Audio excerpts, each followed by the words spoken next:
अस्सलामु अलैकुम दोस्तों अजुक कशुर दुप वन ब्रो बोजो गोड कांग्रे मुतलिक कैसा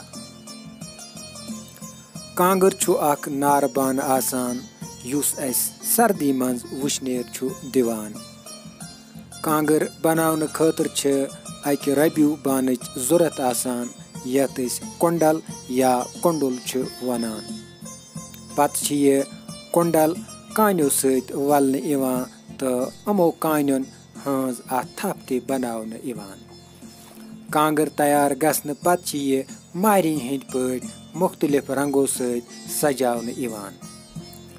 कांगरे पत कन छ अक जोल इवान वन यथ मंज नारस फ्यूर करने खतर अक चालन लागन छ Ivan.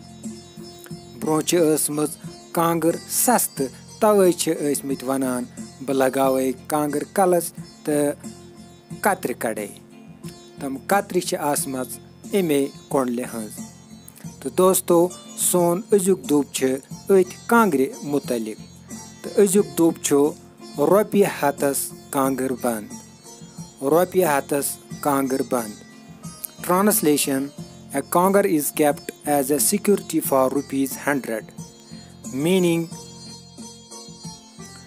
a negligible surety for debt. कशिट पट कर्जच जमानत खतर अक मामूली चीज बंद थाउन। शुक्रिया।